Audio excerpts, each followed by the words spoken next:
तो जब मैं राइस मिलर के पास जाता हूँ तो राइस मिलर हमसे एक ही सवाल पूछता है कि सर एक बात बताइए, मार्च के महीना में कौन सा धान, the basic objective of providing MSP has been defeated, correct me if I am wrong, ये लिखा है। मतलब किसानों को सरकार ऑडिट रिपोर्ट मानती है कि एमएसपी नहीं मिला। ये जो इतनी बड़ी गड़बड़ी हुई, इसके लिए कौन कौन से ऊपर से नीचे तक लोग दोषी हैं, और दूसरा उसमें कितनों पे कार्रवाई हुई। तो मेरा तो यह मानना है कि ये पिछले 20 सालों में बिहार में सुशासन की सरकार के नेतृत्व में 1 लाख करोड़ से ज्यादा का घोटाला है। हम लोग मोटा चावल खाते हैं, 40 से 50 रुपए से किलो से कम नहीं है। तो आप समझिए कि जनता का दोहन उधर से भी हो रहा है, यह भी एक घोटाला है। हम लोग 22 घोटालों पे काम कर रहे हैं, मगर हम लोग जो आगे नहीं बढ़ पा रहे हैं कि हमारे पास लिमिटेड इंफॉर्मेशन है। या तो सीएजी की रिपोर्ट है,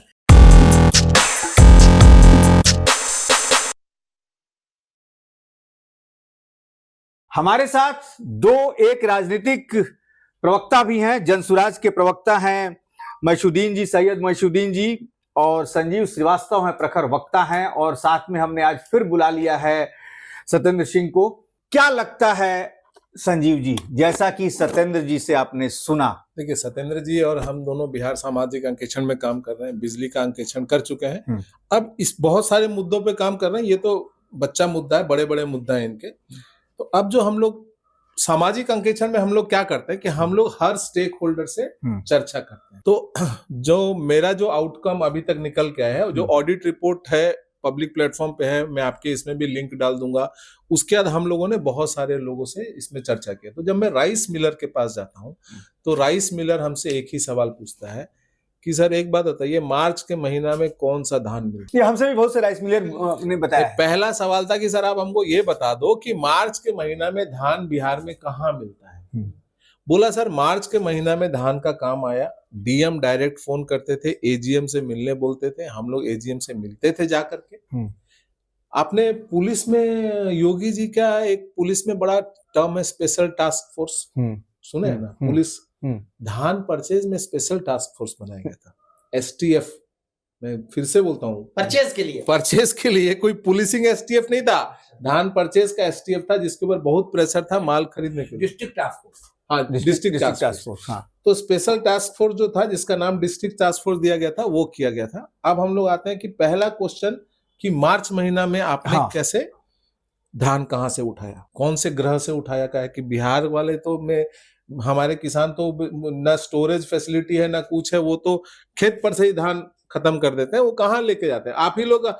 दूसरा चीज हमने जो पूछा, जैसे अब हम जैसे निकम्मे किसान होते हैं तो हम लोग तो खुद खेती करते नहीं, जमीन का पेपर हमारे नाम पे है, भाड़ा पे दे दिए हैं, चाहे बटैया दे दिए हैं। बिल्कुल यही तो होता है, नगदी पर ज्यादा चलता है। तो अब हो क्या रहा है कि पता चला कि जमीन का पेपर हमारा, पैसा हमारे अकाउंट में आया, ठीक है, तो अब आएगा तो खर्चा भी होगा कहीं ना कहीं। उतना लेवल पे भी नहीं गए क्योंकि हमको गवाह नहीं मिला, मगर बहुत चीजें समझ में आनी चाहिए। हमने भी रसीद दे दिया, हमारे बटैया ने भी रसीद दे दिया, दोनों काम हुआ। तीसरा, जो सीएजी का रिपोर्ट आप पढ़िएगा, उसमें बकायदा राइस मिल का नाम दिया हुआ है। अभी पूरा जिला का नहीं हुआ, मैं 2-3 जिला ही पढ़ा हूँ, राइस मिल का नाम दिया हुआ है, नवादा और पटना के राइस मिल्स का नाम दिया हुआ है, और लिखा हुआ है सेलोन। लालू जी का टाइम, उसमें बिहार गरीब था तो भाई रिक्शा और साइकिल उइकल में ढुलाता था, आजकल सेलोन में ढुलाता है। सेलोन समझते हैं ना, जो एकदम अंदर से एसी वेसी रहता है, चुनाव प्रचार में जाता है, सेलोन में ढुलाया है। तो आप लालू जी से इसको मत कंपेयर कीजिए। लालू जी गरीब राज्य के मुख्यमंत्री थे, तो उस समय वहां पे गरीबी में ढुलाता था रिक्शा, ठेला, मोपेड, स्कूटर। अब जो ढुलाता है वो पेलोडर में, जेसीबी में ढुलाया है, इसमें ढुलाया है, ये पूरा लिखा हुआ है। अब हम उसके आगे अगर बढ़ते हैं कि जमीन का पेपर सिक्योरिटी लिया गया। आपको पता है, जमीन का पेपर जैसे बैंक किसी को लेता है ना, तो पहले बैंक का एम्पैनल्ड एडवोकेट उसका लीगल ओपिनियन बनाता है, तब वो जमीन का पेपर बैंक मोर्गेज करता है। लीगल ओपिनियन का मोर्गेज होता है। इनके पास ऐसा कोई फैसिलिटी नहीं है। अभी इसमें हम लोग और डिटेल में, अभी तो अगली कड़ियों में जाएंगे, शुरुआत किया है, अभी हम लोग अंकेक्षण करेंगे, तो सत्येंद्र जी लगे हुए हैं उस काम में, ठीक है। अब क्या है, उसके अगले मुद्दे पे अगर आते हैं तो सरकार का, देखिए सरकार बहुत शब्दों का सदुपयोग करती है। सरकार ने बोला कि हम किसानों को एमएसपी देना चाहते हैं, जबकि ऑडिट रिपोर्ट में लिखा हुआ कि the basic objective of providing MSP to the farmer has been defeated. मैं exactly word to word quote कर रहा हूं, the basic objective of providing MSP has been defeated. Correct me if I am wrong, ये लिखा है। मतलब किसानों को सरकार ऑडिट रिपोर्ट मानती है कि एमएसपी नहीं मिला है, वो वहीं पे मुद्दा उन लोग फेल कर गए हैं।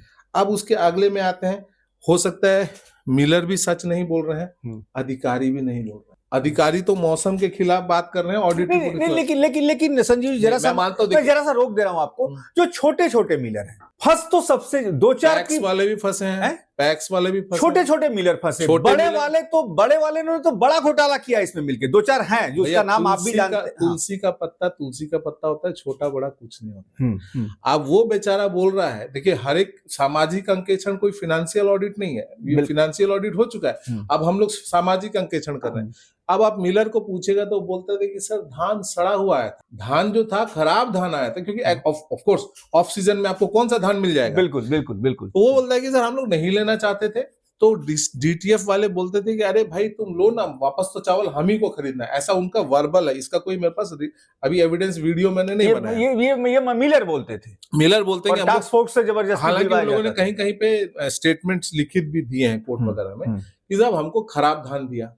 पैक्स वालों का खास करके ये है कि हमको खराब धान जब हम मिलेगा और जब हम उसका चावल बना के देंगे तो एफसीआई नहीं लेगा, एफसीआई बोलेगा कि ये खराब है। देने के वक्त तो आपने उसको चेप दिया कि भाई नहीं, अरे हम ही लोग ना लेंगे, तुम ले लो। और लेने के बाद आप सिस्टम के पीछे चले गए कि सर नहीं ले रहा है एफसीआई, तो हम क्या करें। ये भी हुआ, पैक्स का भी हुआ। इस तरीके से अगर मैं देना एक साल, मान लीजिए कि बड़े बड़े अधिकारी हैं, मंत्री हैं, आईएएस हैं, सबसे सुपीरियर हैं, पहले साल प्लानिंग, सबसे पहले तो ये प्लानिंग मिस्टेक है। ये बच्चा जो पैदा हुआ था वो डिफेक्टिव बच्चा था, अगर हम इसको बोले तो ये बच्चा ही डिफेक्टिव पैदा हुआ था। आपके पास स्टोरेज नहीं, आपके पास मिलिंग सिस्टम नहीं, आप कुछ नहीं, आप जबरदस्ती घुसे क्यों? प्लानिंग डिफेक्ट है इसका। आपके पास ना स्टोरेज है, जैसे इन्होंने बोला कि ओपन कैप में स्टोर किया गया। आपके पास मिलर नहीं है, आपके पास स्टोरेज कैपेसिटी नहीं है। अच्छा, पहले धान ऐसा नहीं कि नहीं उठ रहा है, बिस्कोमान, नाफेड और एफसीआई धान पर प्रोक्योरमेंट कर रहा था, और दूसरे 5-6 स्टेट में ये मॉडल फेल कर चुका है। ये भी मुझे शायद सत्येंद्र जी इस पे भी जरा सा कहिए। आप लोगों ने अपने उस रिपोर्ट में लिखा भी था कि शायद ये 3 हरियाणा में फेल कर चुका था, पंजाब में कुछ ऐसा, कि मतलब फिर भी बिहार ने फेलियर मॉडल को क्यों अपनाया? नहीं, थोड़ा अंतर कीजिए। हाँ, जो मॉडल था वो मॉडल आज भी है। आज आप कह सकते हैं कि उस पैमाने पर उतनी गड़बड़ी नहीं हो रही है, ठीक है। और मॉडल कोई भी हो, हमारे लागू करने की मंशा सही होनी चाहिए।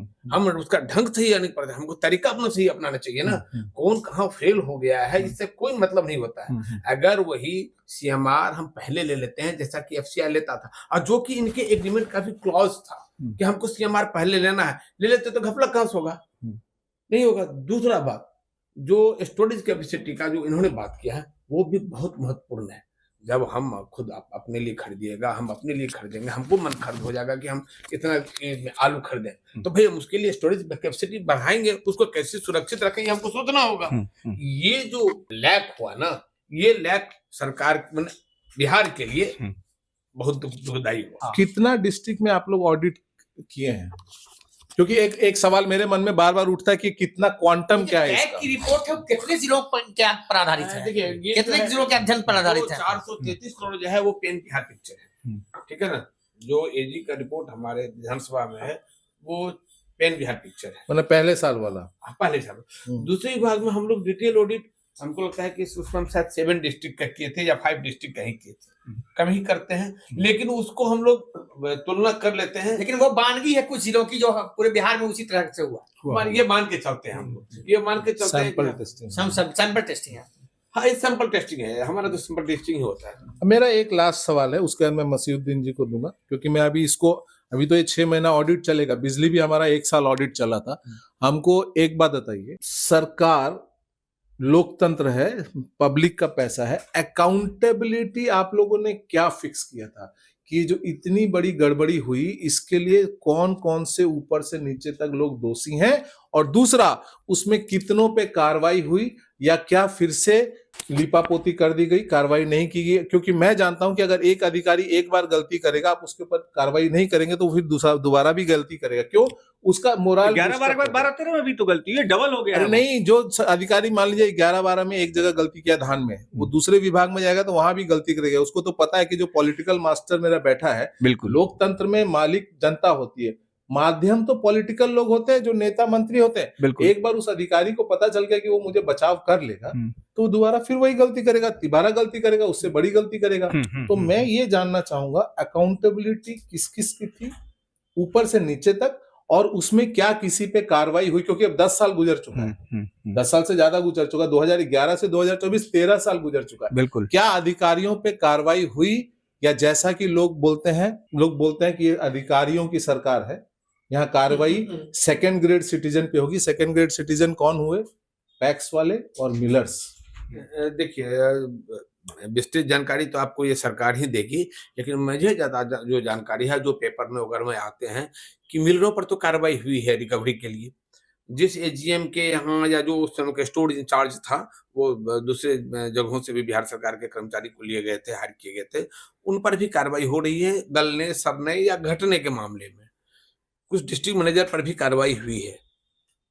इसके ऊपर किस अधिकारी पर हुआ है, किसी को संज्ञान लिया गया है, नहीं लिया गया है, ये तो आप जब जाएंगे, जो हमारे एसआईटी के चीफ हैं, उसके एसआईटी का गठन हुआ था उसके जांच के लिए, तो उनके जो चीफ हैं वो बताएंगे। मसूदुद्दीन जी, हम आपको लाइन देते हैं एक बात बोल करके, कि जो मेरा डाउट है कि बिहार के जो प्रीमियम सिटीजन्स हैं, यानी सरकारी अधिकारी, उस पर कोई कार्रवाई नहीं हुई। जो सेकेंड ग्रेड नागरिक होते हैं, हम आप और मिलर और पैक्स वाले, उन पे भरपूर कार्रवाई हुई है। अब आपका इसमें पॉलिटिकल राय बताइए। सबसे पहले तो हम मनोज जी आपको साधुवाद और धन्यवाद देना चाहेंगे कि आपने ये जो घपला हो रहा है, इसको आपने विषय बनाया है। चूंकि जो मीडिया का अभी जो एक बड़ा सर्किल है, वो इन सब चीजों से कहीं ना कहीं इसे दनकिनार है। हाँ, हमको 30 साल पहले का वो दिन याद है, जब श्री लालू प्रसाद यादव जी की सरकार थी और एएचएम स्कैम पशुपालन घोटाले का उद्भेदन हुआ था। श्री सरजू राय जी, जो भी जदयू के एमएलए बने हैं जमशेदपुर से, वो उस समय बिहार और झारखंड यूनाइटेड था। श्री ललन सिंह जी, श्री पीके शाही जी, श्री शिवानंद तिवारी जी, इन लोगों ने लग करके, प्रसाद सिंह भी उसमें एक थे, आपको शायद जी जी जी जी। तो हुआ तो जनता, उस समय ये सोशल मीडिया का दौर नहीं था, सूचना क्रांति का वो दौर नहीं था, और जब वहां पे चाईबासा के जो डीसी से उस समय तत्कालीन श्री अमित खरे जी की रिपोर्ट राज्य सरकार को आई कि चारा घोटाले तो जो हो रहा है वो अलग है, इसके नाम पर फ्रॉडुलेंट विड्रॉवल हो रहा है ट्रेजरी से बड़े पैमाने पर। उन्होंने कुछ उदाहरण दिया और वो रिपोर्ट छवि उस समय टाइम्स ऑफ इंडिया के फर्स्ट पेज पर, डीसी की रिपोर्ट। जो सरकार में जो लोग थे, ये 96-97 का ये दौर था, मिडल स्कूल के मैदान में टाइम्स ऑफ इंडिया के अखबारों को जलाया गया। और उस समय जनता एक एक चीज को, आपने देखा होगा कि जब उसका उद्भेदन हुआ तो उसमें कई अधिकारी, आधा दर्जन से वरीय पदाधिकारी, सचिव स्तर के अधिकारी, अपर सचिव स्तर के अधिकारी, पशुपालन विभाग के डायरेक्टर, डिप्टी डायरेक्टर, इस तरह के लोग बड़े झारखंड की जेलों में रहे। और पिछले 28-30 साल से लालू जी भी उस कहीं ना कहीं, और जो अभी सत्येंद्र जी ने और संजीव जी ने जो बात कही है, ये सिर्फ सैंपल इन्होंने दिया है, बानगी दी है, जो मुझे समझ में आ रहा है। और मुझे लग रहा है कि पिछले 20 सालों में जो सरकार सुशासन की बात कर रही है, जीरो टॉलरेंस की बात कर रही है, सबसे ज्यादा घोटाला इनके शासन के। और मुझे लग रहा है दो चीज को, जो अनाज के क्षेत्र में है, जो पैडी स्कैम हो या पीडीएस के अनाज का मामला हो, इन दोनों को मैं कह देता हूं कि 20 साल का अगर आप जांच करा लीजिएगा किसी इंडिपेंडेंट एजेंसी से, और जिसमें संजीव भाई जैसे उद्भेदन करने वाले, सत्येंद्र जी जैसे लोग जो काम कर रहे हैं, जिन्होंने बिजली के ये वो जो कौन सा मीटर है, स्मार्ट मीटर, जनता चूषण यंत्र, जिस तरह जनता का दोहन हो रहा है, उसी काफी इन लोगों ने काम किया। हम इन लोगों को धन्यवाद साधुवाद देना चाहते हैं। तो मेरा तो यह मानना है कि ये पिछले 20 सालों में बिहार में सुशासन की सरकार के नेतृत्व में 1 लाख करोड़ से ज्यादा का घोटाला है ये। छोटा ही होगा अभी, यदि जिस हिसाब से सत्येंद्र जी ने कहा 11-12 में ही। मैं गांव पर हूं, मैं गांव का से बिलोंग करता हूं। नवादा जिले में नरहट मेरा प्रखंड है। तो मैं जब घूमता रहता हूं तो सबसे पहले पैडी के बारे में सत्येंद्र जी एक बुनियादी स्तर पर मैं बता दूं, हर प्रखंड में 5-7 छोटे व्यापारी हैं। आपका धान हुआ, वो चले गए आपके यहाँ, कितना है, और आपको बगैर आपको पैसा दिए आपका धान उन्होंने आपके खलियान से ही उठा लिया, खेते से उठ गया, खलियान से उठ गया, और वो उसको बेच करके आपको पैसा देंगे। एक मामला। फिर क्या होगा, वही व्यापारी संबंधित प्रखंड के व्यापार मंडल को या जिस पैक्स से उसका घनिष्ठ संबंध है उसको दे दिया। ये सब काम फेक होता है। वो धान भी चला गया राइस मिल को, ये भी फेक है, और वहां से चावल आया डिस्ट्रिक्ट मैनेजर बीएसएफसी को, ये सब भी फेक है। तो ये बड़े पैमाने पर जनता का दोहन है, शोषण है। और आपको बताएं, मैं जानता, मैं आपको बता दूं, मेरे जिला में जिला पदाधिकारी एसपी की बात मैं नहीं कर रहा हूं, लेकिन उनके नीचे जितने पदाधिकारी हैं उनकी पोस्टिंग सामान्य एवं प्रशासन विभाग में पैसा देकर के एसडीओ डीएसओ की पोस्टिंग कराई जाती इन्हीं माफियाओं के द्वारा। यह सिर्फ खरीद का मामला नहीं है, यह सिर्फ धान की खरीद और इसका मामला नहीं है। यह समझ लीजिए, आप जान लीजिए, मैं जानता हूं एक पैक्स के बारे में जहां एक किसान का एलपीसी भूमि स्वामित्व प्रमाण पत्र जो है वो 20 डिसमिल का है, लेकिन उसके एलपीसी को इशू करा लिया या फेक एलपीसी, उसको 20 एकड़ बना दिया या 2 एकड़ बना दिया गया, 1 जीरो बैठा करके, और उस किसान को दिखाया जा रहा है कि इसके 2 एकड़ से या 5 एकड़ से इतना है। अरे भाई 20 डिसमिल में जितना पैडी होगा उतना ही ना परचेज होगा। जो 50 क्विंटल बेचने की क्षमता, वो 500 क्विंटल कहां से बेच देगा? तो यह फेक तरीके से इस तरह का परचेज भी हुआ। ये जो ऊपर के सतह पर इन्होंने कैग की रिपोर्ट की जिला स्तर पर, लेकिन अगर जमीन के सतह पर पैक्स के स्तर पर यह जांच होगी तो आपको पता चल जाएगा कि किस तरह पर बड़े पैमाने पर फेक हुआ है। यहां तक के अब इसमें जब शाम घोटाला होने लगा, जब मजा मिल गया पैक्स वालों को, डिस्ट्रिक्ट मैनेजर को, जिला आपूर्ति पदाधिकारी को, अनुमंडल पदाधिकारी को, तब अब पैक्स वाला अपने पैक्स के नाम पर नहीं किया, अपनी प्राथमिक कृषि साख समिति के नाम पर उसने राइस मिल स्थापित नहीं किया, उसने अपनी पत्नी के नाम पर, अपने परिवार के किसी 2 व्यक्ति के नाम पर राइस मिल बना दिया। और वो इस तरह भी एक बड़े पैमाने पर फूड प्रोसेसिंग के नाम पर 35% या 25% जो सब्सिडी मिलती है उसका भी बड़े पैमाने पर, जबकि सब कुछ नहीं है, कुछ हुआ ही नहीं है। वो राइस मिल में भी कुछ नहीं हुआ है, सिर्फ एक ढांचा बना दिया गया है। यही इसी तरह आप पीडीएस में बोले, हम आप तो कहेंगे आपसे कि जिस तरह धान पर कर रहे हैं आप पीडीएस पर कीजिए। बिल्कुल लाएंगे, बिल्कुल। पॉश मशीन, अभी जो पॉश मशीन है, पॉश मशीन का जिस तरह घोटाला किया जा रहा है पॉश मशीन के नाम पर, पॉश मशीन था कि जिसका आधार जिस तरह से लिंक है वही व्यक्ति उंगली लगाएगा तो उसको अनाज मिलेगा। अब जहां पॉश मशीन जिस कंपनी ने बनाया, बिहार के अनाज घोटाला करने वालों ने उस पैक्स मशीन से ही हैदराबाद में, बंगलौर में संपर्क किया और सिस्टम ही बदलवा दिया। अब आप जाइएगा तो मेरे नाम पर अनाज ले लीजिएगा, अब बैठ के एक आदमी पूरे गांव का अनाज साफ करे। तो आपको बता दें हमको कि जो ये कोरोना काल में एक तो हो गया कि आपके राशन दुकान के आधार पर आपको अनाज मिल रहा है, 2 रुपए किलो वाला और 5 रुपए किलो वाला दुकान पे। नहीं, हम जरा सा मेरी बात आप कर लें, हो रहा है एक अनाज फ्री वाला मिला, बिल्कुल बिल्कुल, पूरा फ्री का अनाज बेच दिया गया। कुछ नहीं, आप जान लीजिए ये पूरे इस घोटाले के माध्यम से हम जनहित में चुके। आपने इशू उठाया तो मैं बता रहा हूं आपको, बिल्कुल ये आप जान लीजिए कि आज से 15 साल पहले या 10 साल पहले चावल का दाम मैक्सिमम 20 रुपया था। अभी चावल का दाम मिनिमम 40 रुपया, 40 से 50 रुपया, यहां तक के 55 खाने वाला जो हम लोग मोटा चावल खाते हैं 40 से 50 रुपए से किलो से कम नहीं है। तो आप समझिए कि जनता का दोहन उधर से भी हो रहा है, यह भी एक घोटाला है। तो ये बड़ा काम है, संजीव जी, बड़ा घोटाला, इसका उद्भेदन हो, ये हम लोग चाहेंगे जरूर। बिल्कुल उस पे पीडीएस पे हम लोग पीडीएस पे काम कर रहे हैं। हाँ। मगर क्या है ना, आपने जितनी बातें बोली हैं, देखिए हम लोग आपके गांव में आके ही सामाजिक अंकेक्षण ऐसा करेंगे। बिल्कुल, आप पीडीएस पे हम लोग अलग से काम कर रहे हैं। समस्या क्या हो रहा है भैया जानते हैं, आरटीआई लगाते हैं, हमारे वकील साहब है, मैं आपको नंबर दे दूंगा, आप उनसे भी जाके मिल लीजिए। आरटीआई जो लगाते हैं ना भैया, आरटीआई का आपको जवाब ही नहीं मिलता है। एक भाई वो आरटीआई का जवाब नहीं देगा, आरटीआई का जवाब आप 1 महीना बाद 30 दिन के बाद आप अपील में जाएंगे, परपत्र का पर अगर सुनवाई नहीं हुई तो आप परपत्र खा में अपील के यहां जाएंगे, वो भी आपको नहीं देगा। अब देखिए, अब खेल यहां से शुरू होता है। आप चले गए तीसरे जो सेकंड अपील है वो होती है राज्य सूचना आयोग के समक्ष।